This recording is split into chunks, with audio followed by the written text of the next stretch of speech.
If you know this intersection, you know where we've been.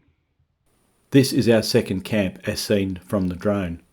I didn't notice it until I played the image back on a big screen, but the railway formation is so obvious from the air in the top left hand side of the picture. You can still see the indentations where the sleepers were. Looking towards the north, you can still see the rail formation heading towards Cave Hill. In part 3 of our Woodlines adventure, we will take you along the north and southbound tracks and share our discoveries with you. This little washaway on the rail formation is the same spot marked with a blue arrow in the drone footage. I've ridden through the bush for a couple of k's and we've come across the start of a small camp. Just going to have a bit of a wander through. Here you can clearly see the regrowth from the wood cutting days. It also shows how easy to get lost out here it would be. Roger.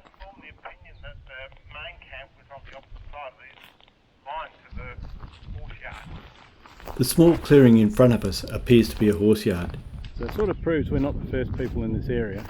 And it really shits me off that people can come out here and just dump modern rubbish. So I suppose it's no different to the rubbish that's already left here. Just a matter of age. But this one will go back home. Whoa, that's quite a pretty little bottle. I wonder what toxic chemical that had in it. Just pulled up to a little rocky outcrop. The railway line is over there about 100 metres, just where that orange sand is. It goes across that way. And about 400 or 500 metres that way is the track we came in on yesterday.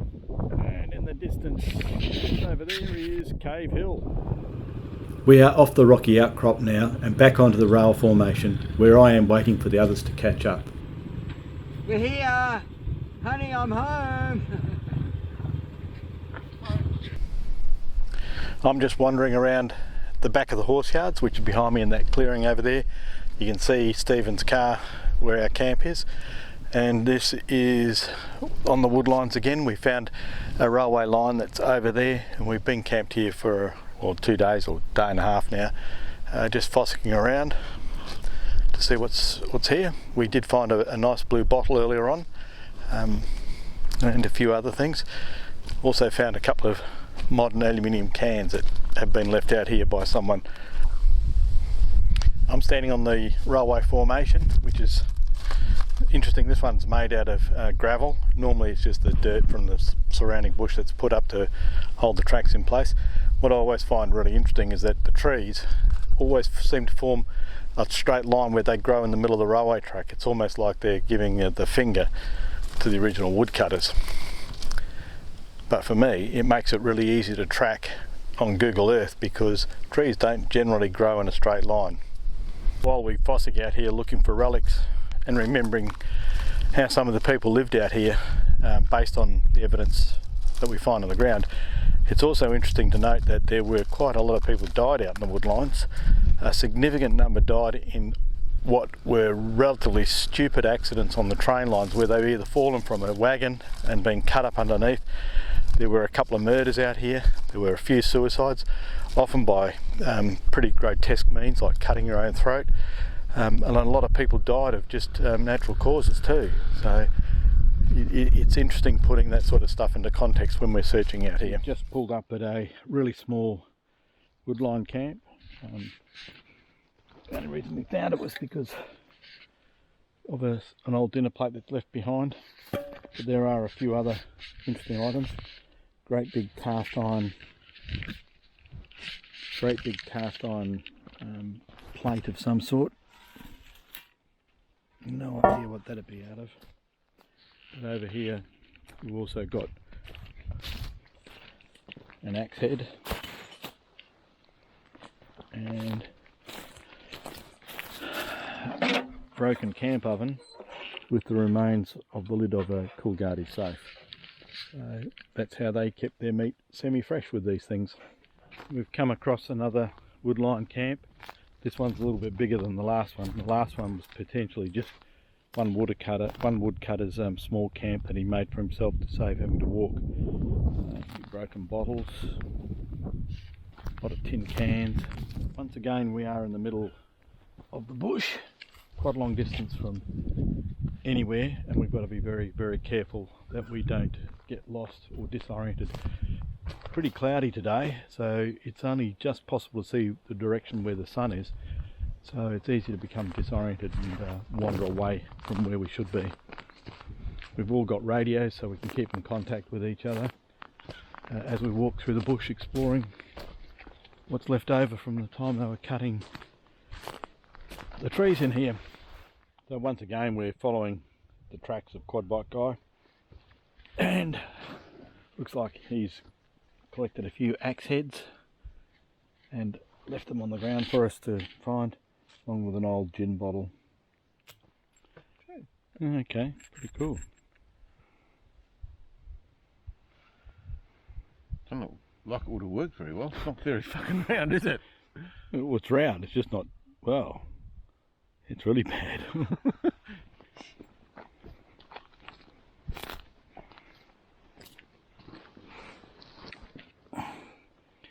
Little bottle with its lid on it.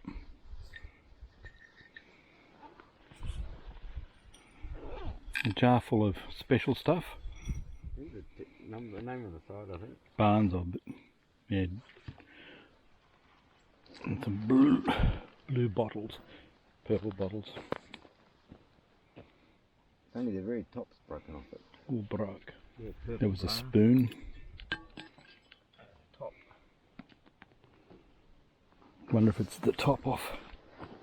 Or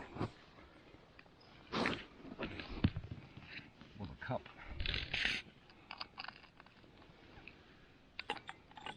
Guess what? Is that it? Yep. And there's a plate. There's still a bit missing off the top, a little round. Oh, yeah. This old tin can is a very long way from home. I wonder what it contained. Did you get that for me? No, I just got it for you to carry for me. Isn't that nice of me? Doesn't work like that. And teacup. Tiny handle. Tea for two. Yeah, the other bit was there. Found another small camp in the bush and just wandering around. You can see how open this lot is.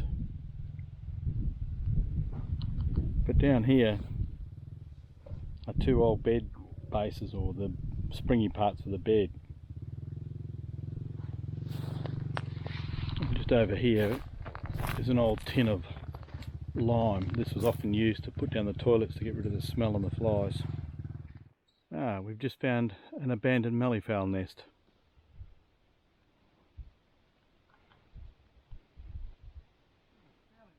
Sometimes it's really easy to tell where the railway line was. Other times it's very difficult.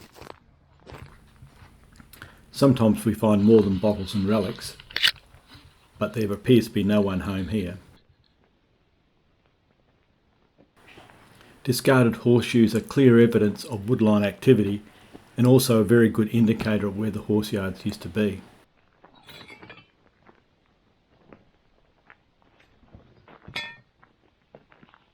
Little horse. Big horse. Big horse. Funny shaped foot horse. Like a bigger horse. The day's fined up a little bit and we've made it to the end of this spur on the Woodline. Looked around here for a little bit. There's not a lot of stuff here, but it's pretty spread out. Not as spread out as one that was back up that way. We're about 8 or 9 kilometres from our base camp, so we're going to head back now, and it'll probably take us about an hour and a half, 2 hours to do it.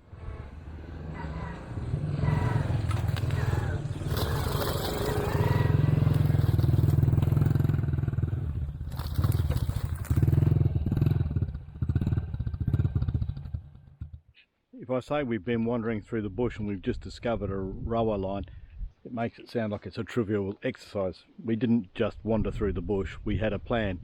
We rode from about 5 k's in front of me, sorry, 2.5 k's in front of me, and I knew there was had been a railway line here somewhere.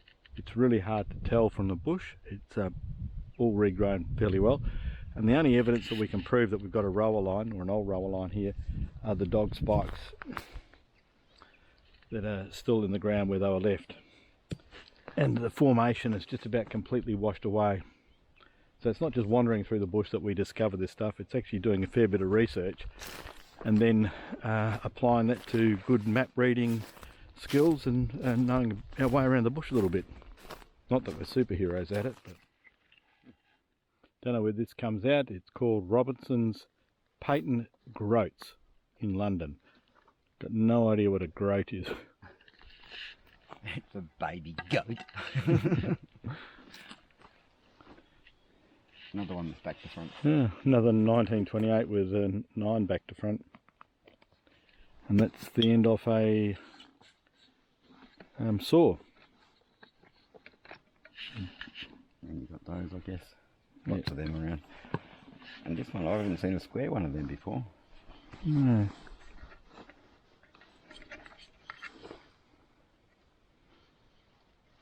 And you would think tobacco lid, wouldn't you? Till you read it. Yeah, fries. Chocolate. Yeah, probably a chocolate.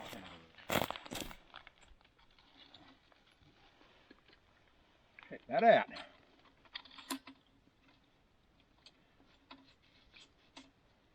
It's pretty good nick. It is.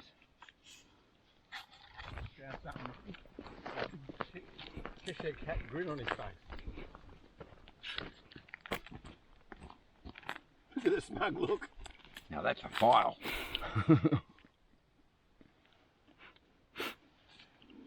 Well, look, fucking heavy as fuck. That's a horse thing, isn't it? I don't know. A rasp. I reckon that's a rasp to do a... Well, I don't know if it's for a horse's foot. How would you hold it?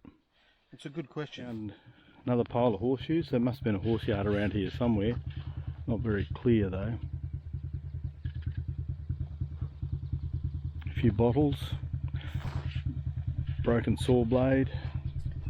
And also there is a part of the axle or hub off a dray. After quite a long ride out in the bush looking for old woodline tracks, we eventually make our way back into the camp.